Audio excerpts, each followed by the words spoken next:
You saw Enzo's red card in the final when he tackled Pau Bassi, but what you did not see is this.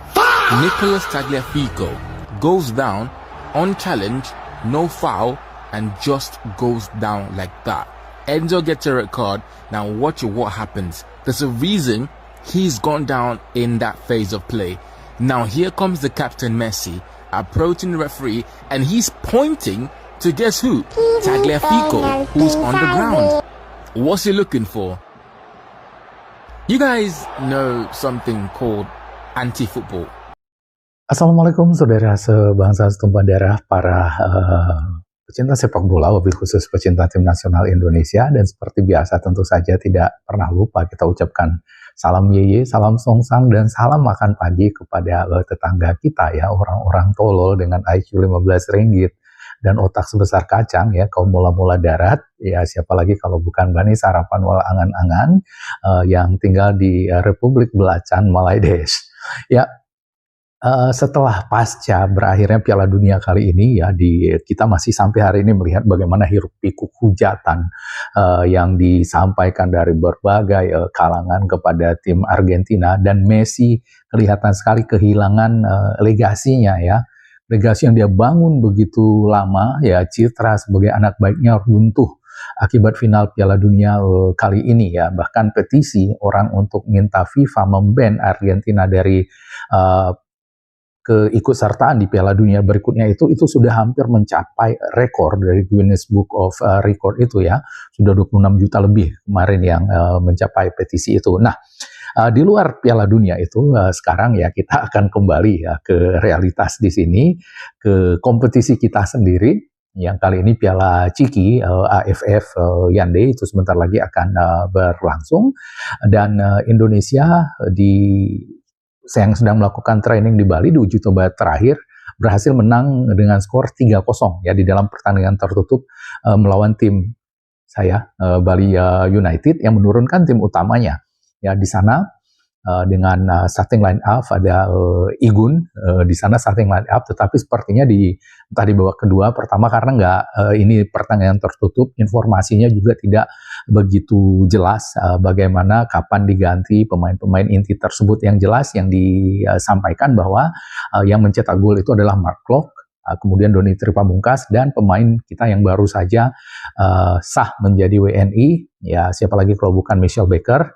Yang mudah-mudahan di dalam waktu dekat ini itu beres semua perpindahan federasinya dari Australia ke Indonesia, sehingga dia bisa diturunkan nanti di AFF Piala Ciki ini ya, piala yang dibangga-banggakan oleh Malaides gitu. Dan kemudian untuk Piala Ciki ini John Herdman sendiri itu tinggal ya 4 hari lagi, 2 hari lagi sudah mulai turnamen ini tanggal 24 nanti, meskipun kita baru akan bertanding tanggal 27 nanti melawan Kamboja, tetapi John Herdman belum merilis nama-nama yang akan dipermain untuk AFF ini ya. Seleksi akhir pemain-pemain itu belum dikeluarkan oleh John Herdman.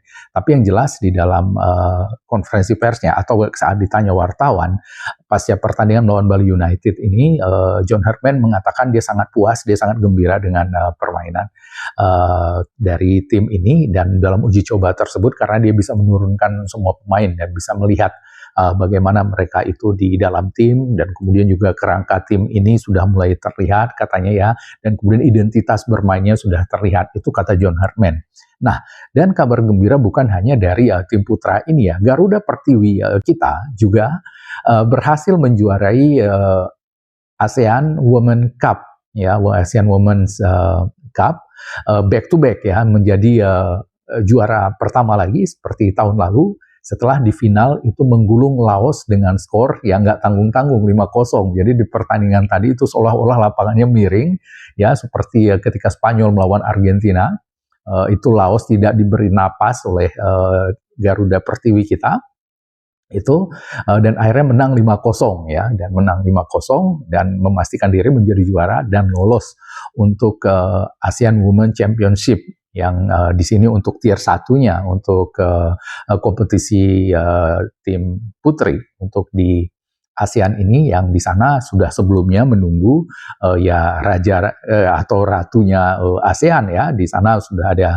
Thailand, kemudian Filipina, Myanmar, Vietnam, dan Australia. Nah, di sini nanti akan diikuti oleh 8 tim. Jadi 3 tim dari ASEAN Women's Cup ini, juara pertama, kedua, dan ketiga itu lolos. Nah, di sini tim ketiga yang lolos itu adalah Singapura. Ya, Singapura yang berhasil mengalahkan Kamboja ya, dan ini menjadi ironis sekali karena di sini Kamboja sebenarnya adalah juara grup kita ya, grup A yang diisi oleh Indonesia, Timor Leste dan Kamboja, sebab kita kemarin itu kalah selisih kalah agresivitas gol dengan Kamboja ya, setelah Indonesia sendiri pada saat itu bermain seri 1-1 melawan Kamboja di pertandingan kedua. Pada saat itu di pertandingan pertamanya kita menang melawan Timor Leste dengan skor 2-0. Kemudian Kamboja mengalahkan Timor Leste 3-1 sehingga kita kalah agresivitas gol dan menjadi peringkat kedua gitu. Dan kita pun bertemu dengan juara grup B yang saat itu ditempati oleh Singapura ya, dari hasil 1 kemenangan melawan Malaysia, mereka tuan rumah. Dan kemudian seri melawan Laos, dan Laos sendiri seri melawan Malaysia, sehingga Laos bertemu dengan Kamboja, menang lawan Kamboja, dan ke final kita menang lawan Singapura, dan ke final bertemu Laos, di situ kita bantai 5-0. Dan selamat untuk tim Garuda Pertiwi kita ya. Dan kocaknya ini Garuda Pertiwi meraih gelar juaranya kali ini itu di Malaysia ya, dan Malaysia ini tidak berhasil lolos ke semifinal ya, setelah hanya mendapatkan 1 poin hasil seri melawan Laos dan dikalahkan oleh negara yang dulunya menjadi bagian dari mereka sendiri, yaitu Singapura. Jadi ibaratnya itu kalau kita disingkirkan oleh Timor Leste, jadi kira-kira seperti itu Malaysia ini.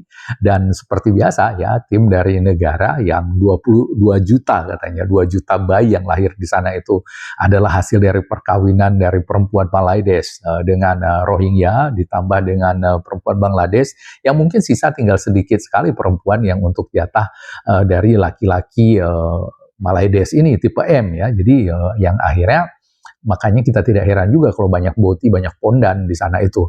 Jadi mungkin karena keadaan juga mereka kalah bersaing ya dengan Rohingya dan Bangladesh. Nah, itu yang terjadi di tim kita. Jadi selamat untuk tim putri, dan untuk Malaysia sekali lagi ya, kalian gigit jari aja ya. Kalian itu cukup hebat di dalam angan-angan saja gitu, di dalam alam waham saja gitu. Nah, kemudian ini juga di samping kita kabar gembira juga itu didapatkan oleh tim putranya Malaysia gitu ya.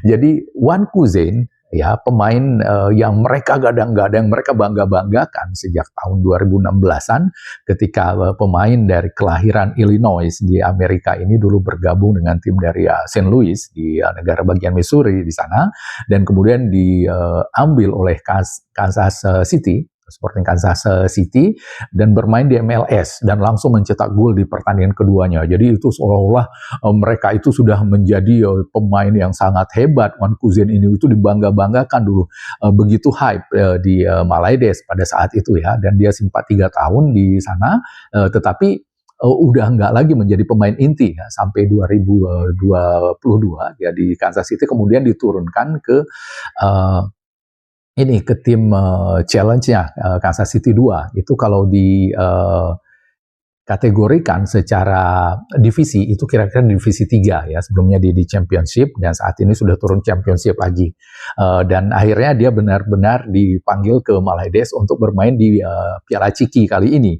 Dan ini kocaknya ya, jadi sebenarnya tanggal 16 Juni 2022 itu Wan Kuzain sempat menulis tweet ya untuk balasan kepada EVM, dan salah satu dari tweet dari Malaysia ini yang menanyakan mungkin dia kapan ikut memperkuat tim Malaysia ini ya, Hama Kuning Malaysia ini. Nah, di situ dia katakan ya LOL gitu, lol, Loud of Love. Jadi dia ketawa ngakak gitu, kira-kira ketawa ngakak. Yang benar aja dia bilangin, kita terbang 20 jam lebih di masa jeda musim, di masa istirahat aku untuk bermain di kompetisi yang nggak ada satupun orang di luar Asia Tenggara yang tahu kompetisi itu ada, katanya. Maksudnya Piala Ciki ini ya, Piala Ciki ini.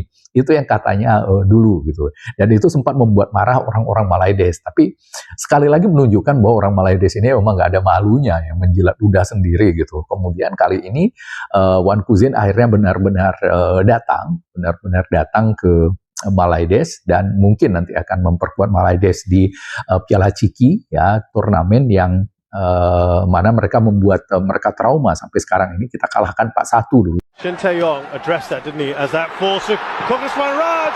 Oh, he's got the shot in! What a goal that is! Koguswan Raj has opened the scoring for Malaysia. Indonesia again, Irfan. Good work by Faisal Halim. Is he through here? Witan Sulaiman. Squared it! Brilliant! Indonesia right back in there through Irfan. Still Pratama. He's ridden the challenge. Pratama. He's still going, Pratama. Can they finish this? Yes, they can! It's number 2 for Irfan and Indonesia. Had an issue with COVID, but all good now. Oh, what a shot that is! From distance! It's dipped on Karel Fame. Thought of the natural left backs. And Dimas. Oh, they've got the 4th goal! And it's the big man, Elkan Baggett. Well, now, surely, the 3 points. Tim yang mereka gadang-gadang, tim yang luar biasa hebat karena pemain grade A pertama di Asia Tenggara memperkuat mereka pada saat itu Dayan Kuls yang diayam-ayamin sama Elkan yang saat itu usianya masih 18 tahun gitu ya. Kemudian gol dicetak oleh juga Arhan yang umurnya juga masih 18-an pada saat itu. Nah, ini yang terjadi. Dan sekarang Malaides ya seperti biasa, mereka koar-koar ya.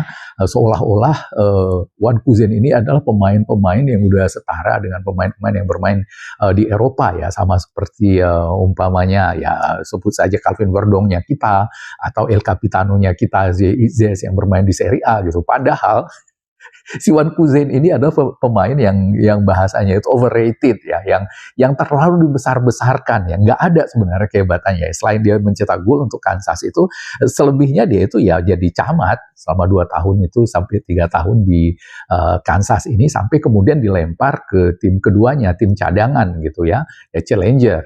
Yang untuk bisa nanti kalau bagus main di situ diambil lagi ke tim utama gitu, dan di sana dia itu ya kalau levelnya yaitu kira-kira dari tim divisi 3, bahkan bukan di championship pun, itu di tingkat Amerika gitu.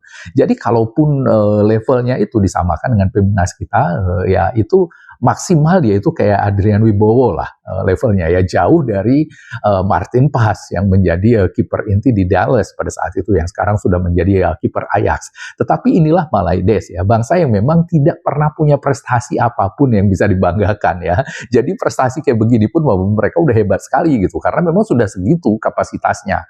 Ya paling enggak mereka ini bukanlah siluman harimau seperti yang sebelumnya itu mereka ambil ya, yang berasal dari Amerika Latin dan terutama yang negara yang sama rasisnya dengan mereka, ya Argentina gitu. Tapi bedanya Malaides dengan Argentina ini, kalau Argentina ini rasis, Argentina ini ngomong besar, mereka emang jago, mereka itu mau berprestasi ya, mereka sudah 3 kali menjadi juara dunia. Malaides ini kan nggak ada apa-apa gitu ya, yang ada pun mereka itu juara ya Piala Ciki yang penuh kontroversi 2010 waktu itu, yang pemain kita itu diprovokasi, disorot matanya, saat itu sempat berhenti sehingga rusak konsentrasi, dan juga kalau di Indonesia sendiri itu banyak dicurigai ada suap di sana. Itu yang terjadi kita lihat dengan Malaides ini, dan sekarang dengan Wan Kuzin ini. Kita lihat nanti apakah mereka itu bisa lolos dari grupnya mereka yang di sana unggulannya Thailand, tetapi juga ada Filipina di sana ya yang rankingnya di ASEAN ini 1 tingkat di atasnya Malaides ini gitu ya, yang sekarang mereka di peringkat 139 yang itu dibangga-banggakan. Tetapi Malaides ini memang kocak ya, yang bergaul sama mereka jadi ikut-ikutan kocak gitu ya. Contohnya kalau di Indonesia minion-minion ya, minion-minion itu jadi betul-betul kocak jadinya karena sudah bergaul dengan Malaides ya. Mungkin karena terpengaruh bahasa mereka nggak canggih, itu jadi bodoh juga akibat bahasa-bahasa Malaides ini. Tetapi yang jangankan berbahasa seperti itu pun ya, mantan pelatih mereka Peter Klamowski itu juga sama kocaknya gitu. Jadi beberapa waktu ini dia memposting hasil kerjanya di Malaides itu ya. Jadi katanya dia selama menukangi Malaides itu berhasil menang 7 kali. Dan kemudian seri 1 kali dan kalah 1 kali, dan dia berada di puncak di grupnya itu ketika di kualifikasi Piala Asia gitu ya. Ini dia lihat betul-betul nggak malu gitu ya, padahal itu dia kalah semua ya, kalah WO dengan Vietnam, kalah WO dengan Nepal gitu, kalah WO dengan Filipina, kalah WO dengan Cabo Verde gitu, jadi semuanya kalah WO, tetapi dia memang ketebalan kulit muka Malaides ini itu terverifikasi ya, verifikasi bahkan menular ternyata itu ke pelatihnya mereka di situ, Peter Klamowski ya.